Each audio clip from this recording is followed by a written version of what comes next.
Hello, and welcome to Lyla's Lullabies, where we spend time exploring with Lyla, a traveler who wanders the world at her own pace, while sharing her most enriching and restorative moments with you. In tonight's story, we'll follow Lyla as she explores the enchanting city of Buenos Aires, Argentina. There's nowhere you need to be, nothing you need to remember. Just settle in, get comfortable, and let yourself go. We're so glad you're here. Whenever you're ready, let's begin. Lyla woke to the sound of a city already fully engaged, traffic humming in the distance, voices rising from the street below. The particular energy of Buenos Aires on a November morning, late spring in the southern hemisphere, found the jacaranda trees blooming purple throughout the city, the weather warm but not yet summer hot. It was perfect for a long day of exploring the stylish Argentine capital. She dressed in comfortable walking clothes and went down to the hotel's dining room for breakfast, where medialunas, Argentine croissants, sweeter and softer than their French cousins, were served with café con leche, strong coffee with steamed milk, and fresh orange juice. She ate slowly, planning her day, knowing Buenos Aires was vast and sprawling, that she'd need to be strategic about what she saw, combining walking with taxi rides to cover the distances efficiently. Her first destination was Recoleta, and she took a taxi from her hotel in the city center, the driver navigating the morning traffic with the aggressive confidence that seemed universal among Buenos Aires taxi drivers. Horns honking, lanes being suggestions rather than rules, but somehow everyone arriving safely, the organized chaos working through some unspoken understanding. Recoleta was one of Buenos Aires's most elegant neighborhoods, and as they pulled up, she asked the driver to drop her off near the entrance to its famous cemetery. She could see why it was considered one of the world's most beautiful. The entrance was grand, neoclassical, and beyond it, she could see elaborate mausoleums rising like miniature palaces, creating a city that rivaled that of the living in architectural ambition. She paid the driver and entered, and the atmosphere changed immediately. From the busy street to this peaceful necropolis, where narrow lanes wound between tombs and mausoleums, each one different, each one reflecting the taste and wealth of the family it housed. The architecture was varied and impressive. Gothic Revival and Art Nouveau, Neoclassical and Art Deco, angels and statues adorning the facades. Stained glass and ironwork creating beauty even in death.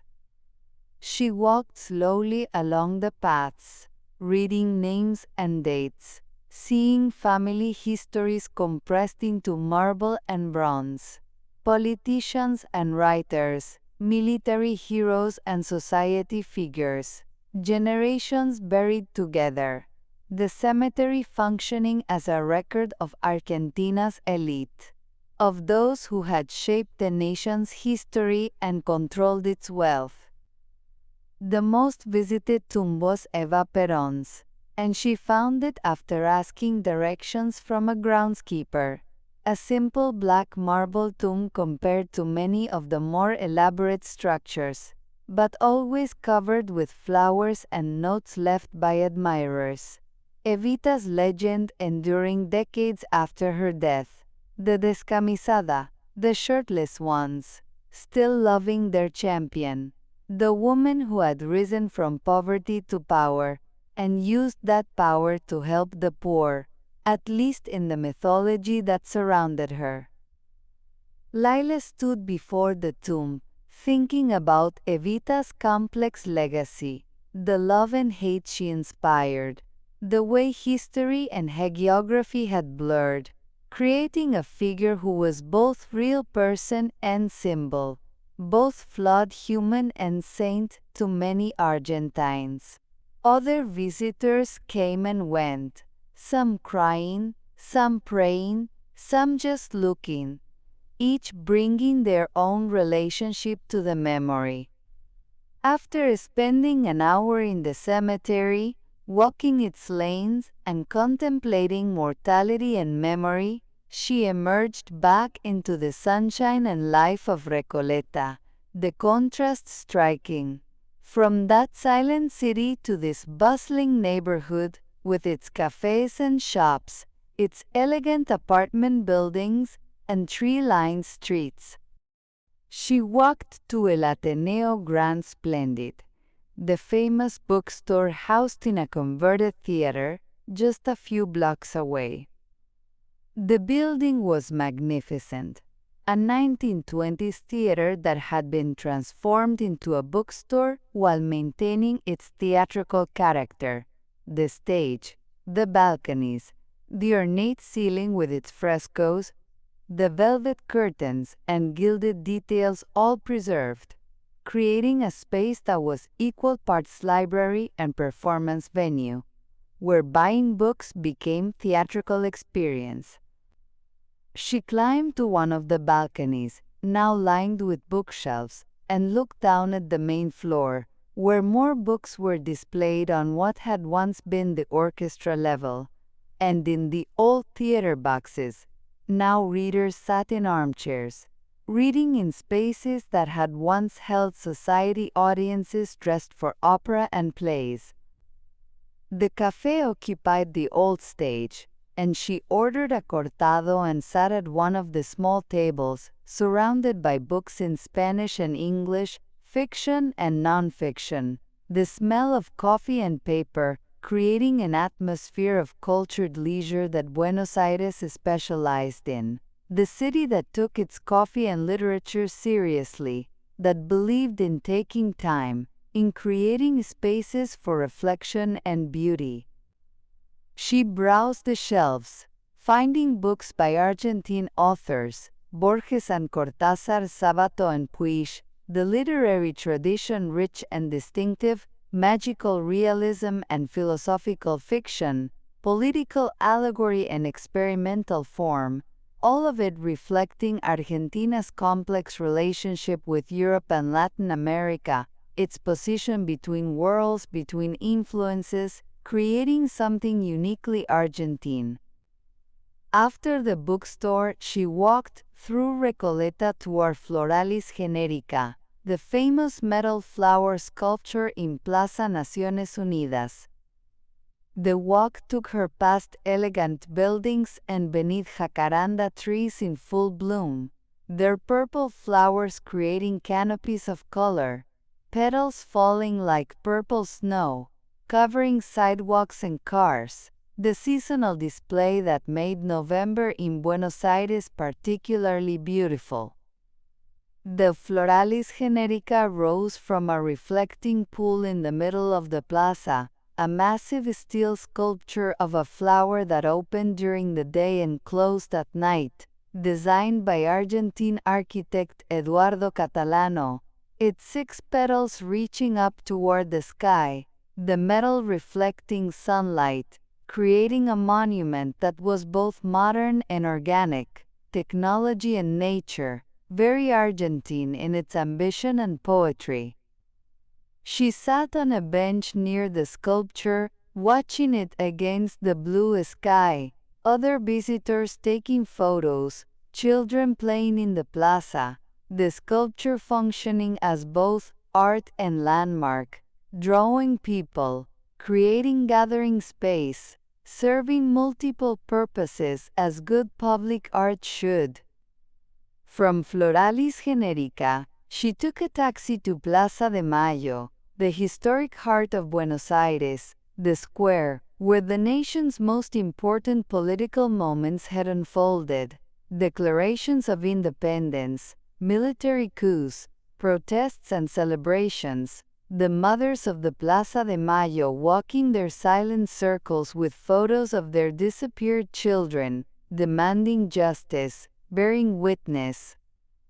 The taxi dropped her at the plaza's edge, and she walked into the vast open space, surrounded by significant buildings: the Casa Rosada, the Pink House, Presidential Palace. At one end, its distinctive color supposedly the result of mixing ox blood into white paint, though the exact reason remained debated. The cathedral at another side, the Cabildo, the old colonial administrative building, preserved as museum, each structure representing different aspects of Argentine history and power. The Casa Rosada was imposing and strange, its pink facade both festive and somehow melancholic, the color creating mood rather than just decoration. She couldn't enter. Access was limited and required advance booking, but standing before it, she thought about the presidents who had worked there, the history made within those walls, the balcony from which Eva Perón had addressed the crowds, her voice carrying across the plaza, creating moments that entered history and mythology simultaneously. The Buenos Aires Metropolitan Cathedral was more accessible, and she entered, finding the interior surprisingly vast, neoclassical in style, elegant and restrained, compared to the Baroque excess of many Latin American cathedrals. The tomb of General José de San Martín, Argentina's independence hero, was here, guarded by soldiers in ceremonial uniform, the nation honoring its liberator with permanent vigil. She sat in a pew, appreciating the coolness after the warming day outside, the quiet after the plaza's openness, the cathedral offering the traditional sanctuary that churches provided regardless of one's faith, spaces designed for reflection and peace, escape from the world's demands. After leaving the cathedral, she walked along Avenida de Mayo toward the Obelisco, the iconic monument that marked the intersection of the city's main avenues. The walk took her through the heart of downtown Buenos Aires, past buildings that showed the city's European aspirations, Beaux-Arts and Art Nouveau, Neoclassical and Art Deco, cafes with outdoor seating, bookstores and theaters, the whole avenue designed to impress, to demonstrate that Buenos Aires belonged in any list of world capitals.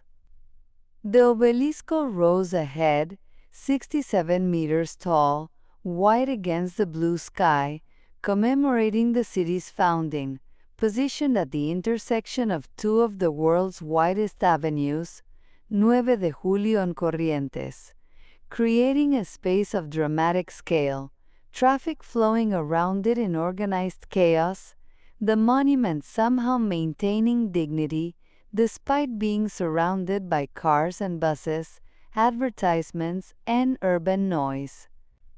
She stood at its base for a few moments, looking up, feeling small, the monument's purpose exactly this: to create AWE through scale, to mark space as significant, to give the city a center, a point of reference, something to navigate by and remember.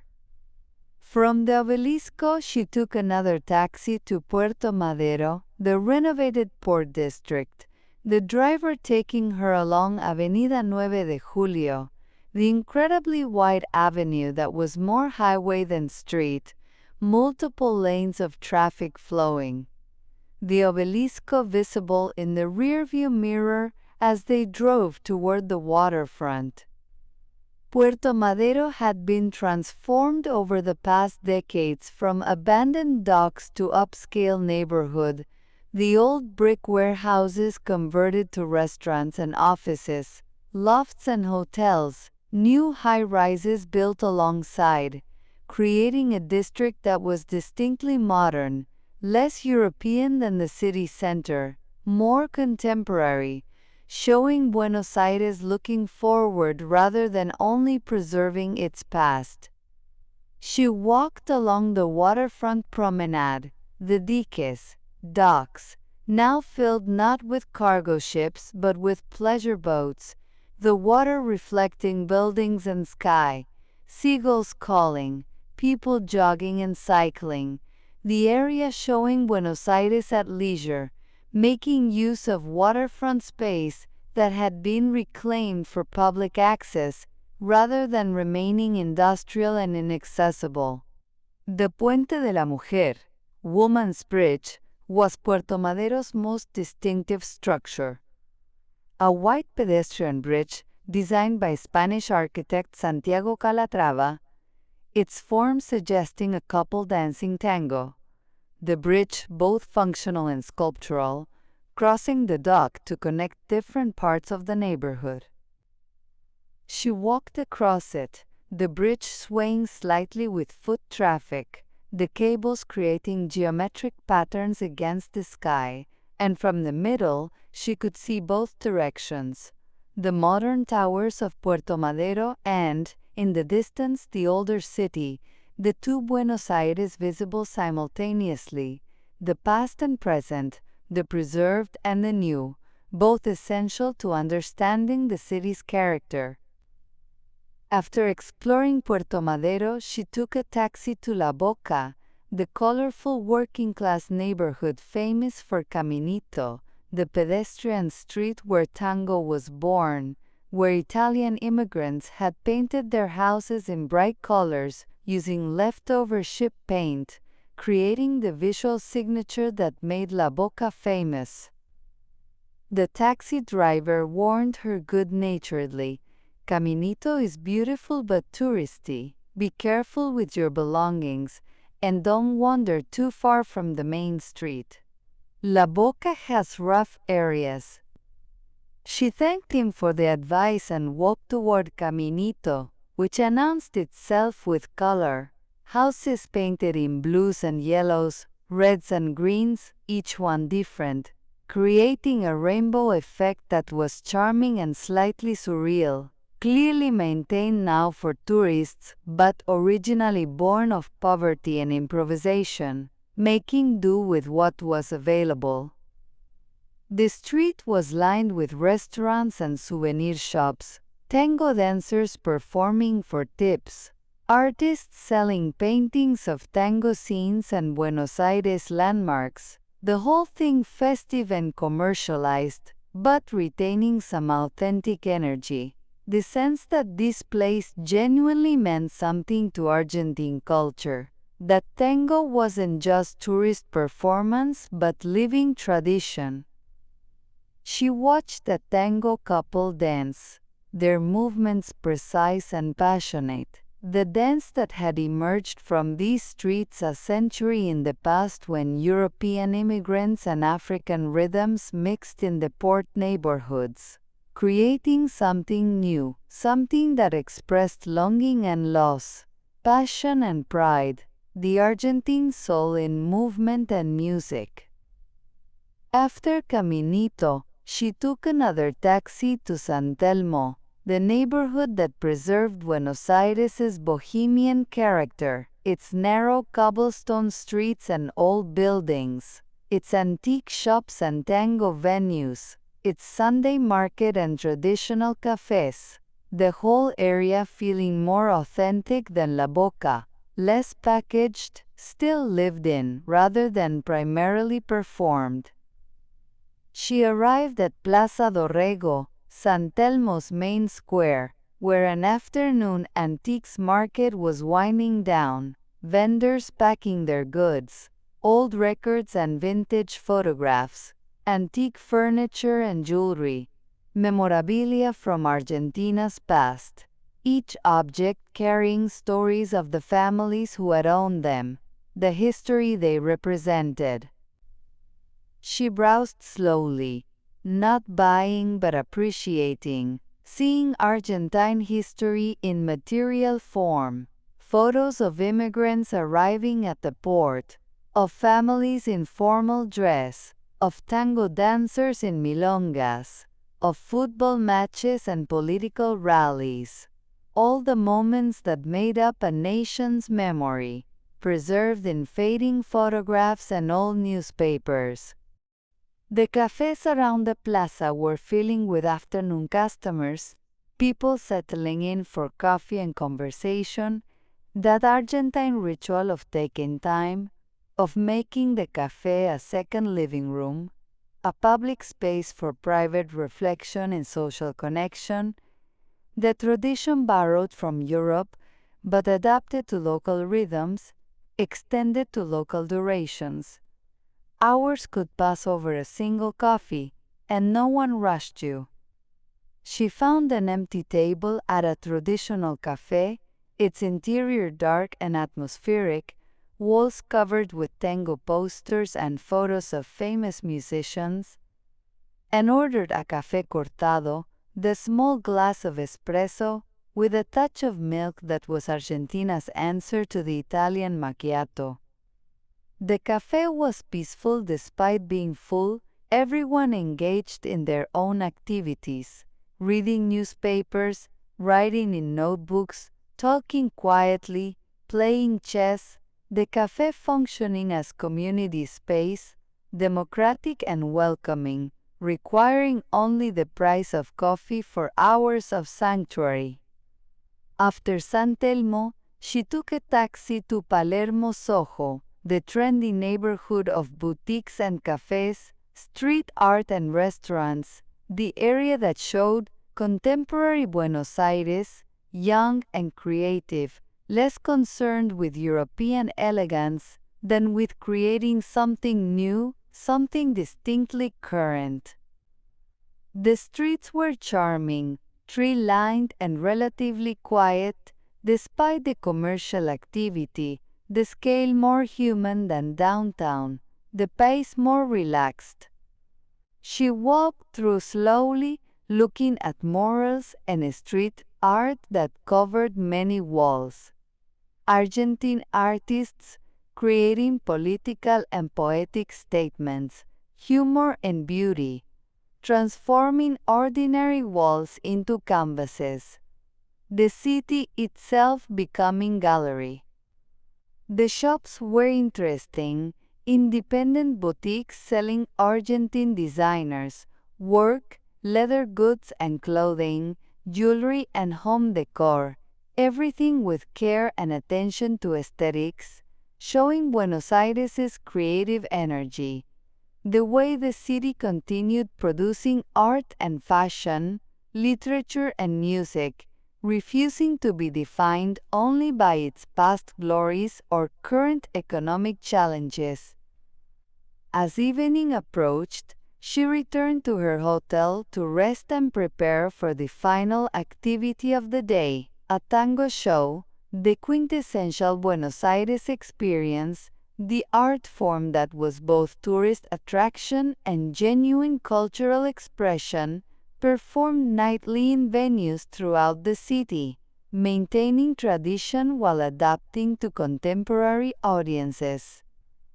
She'd booked tickets at a traditional venue in San Telmo, and she took a taxi back as dusk was settling, the city's lights beginning to come on, creating that transition moment when day became night, when Buenos Aires shifted from its daytime self to its evening identity, more mysterious, more romantic, more itself. The tango venue was in a restored building, its interior designed to evoke the golden age of tango. Small tables around the central stage, dim lighting, walls decorated with vintage photos and posters. The atmosphere intimate, despite seating for perhaps 100 people. She was shown to a small table near the stage, and dinner was served as guests arrived. Traditional Argentine food, beef and empanadas, wine from Mendoza, everything simple but well prepared, the food secondary to the coming performance, but still honoring the Argentine tradition of taking meals seriously. When dinner concluded, the lights dimmed further and the show began. Musicians emerging first. Bandoneon, piano, violin, double bass, the classic tango quartet, taking their positions, beginning to play. The bandoneon's distinctive voice immediately creating atmosphere. That sound that was somewhere between accordion and organ, melancholic and passionate, the sound of tango, of Buenos Aires nights, of longing and memory.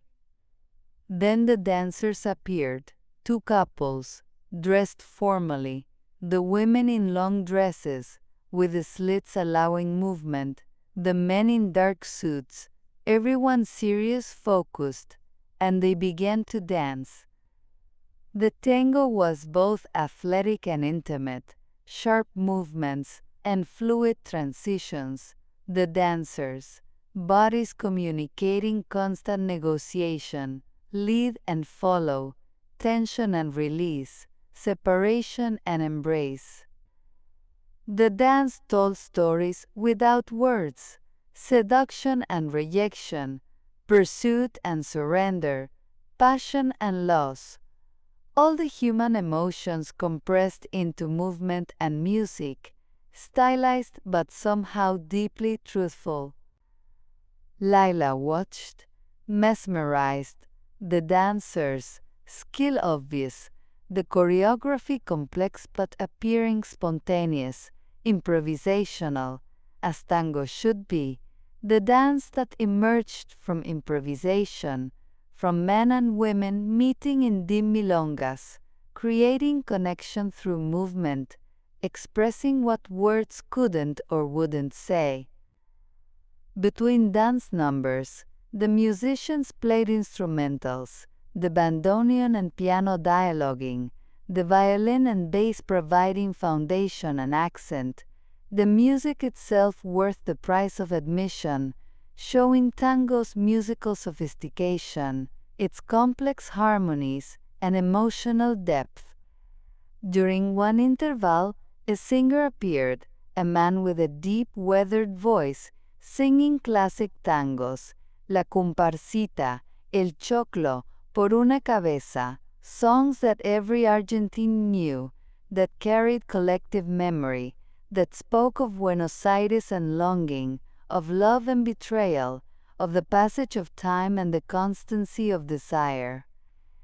The singer's voice was heavy with emotion, vibrato emphasizing particular words, creating moments of suspension and release, the performance style distinctive, more conversational than operatic, more personal than formal, singing as if telling stories to friends in a bar, sharing memories and regrets. The evening unfolded in waves, dance and music, performance and pause, the show lasting nearly 2 hours, never feeling long, time suspended in the dim venue, in the music and movement, in the collective attention of an audience wholly absorbed, everyone participating through watching, through the silence that followed each number before applause broke the spell. The final number was spectacular. All 4 dancers on stage simultaneously, the 2 couples weaving between each other, creating patterns and relationships, showing different aspects of tango, playful and serious, tender and aggressive, hopeful and resigned, the full range of human connection expressed through stylized movement. When it ended, the applause was genuine and prolonged, the audience standing, the performers bowing, acknowledging each other, and the musicians, everyone who had created this experience, this temporary transport to tango's world of passion and elegance, tradition and innovation. After the show, Lyla walked out into San Telmo's night, the streets quiet now, most shops closed, just cafes and bars still open, music drifting from doorways, the neighborhood settling into its evening rhythm, intimate and slightly mysterious, inviting wandering, but not demanding it. She found a taxi easily and returned to her hotel, the day's journey complete, Buenos Aires experienced in layers, the cemetery's memory, the bookstore's culture, the plaza's politics, the port's renovation, La Boca's color, San Telmo's bohemian character, Palermo's creativity, and finally the tango that wove through it all, the art form that is still something essential about Buenos Aires, about Argentina, about longing and pride, about European sophistication and Latin American passion, about making beauty. At her hotel, she went to her room and opened the window, letting in the night air, warm and carrying distant sounds, traffic and voices, music and the city's ceaseless energy. She sat by the window, thinking about the day, about everything she'd seen and felt. Buenos Aires had been both familiar and foreign, European and Latin American, sophisticated and raw, wealthy and struggling, always contradictory, always itself. The city wore its nostalgia openly, for its golden age, for Evita, for tango's birth, for the European immigrants' dreams. But the nostalgia didn't paralyze, didn't prevent forward movement, just colored everything with melancholy and passion, making even the present feel historical, significant, worthy of remembering. The jacaranda trees blooming purple, the tango dancers, precise movements, the café cortado in San Telmo, the wide avenues and elegant buildings, the pink palace and white obelisk, the colorful houses and renovated port, the cemetery full of marble and memory, all of it added up to Buenos Aires, the city that called itself the Paris of South America but was irreducibly itself, passionate and melancholic, proud and vulnerable, living in its past and present simultaneously. She remained at the window, the tango music still playing in her mind, the bandoneon's voice, the dancers' embrace, the singer's weathered emotion.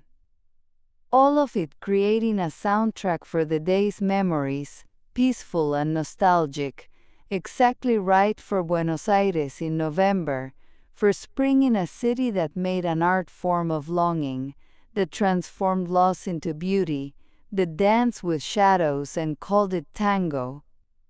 The art form that remembered and performed its own history nightly, keeping the past alive not through museums alone, but through music and movement, through the continuous reenactment of passion, through the persistent belief that beauty and emotion mattered, that elegance and intensity could coexist.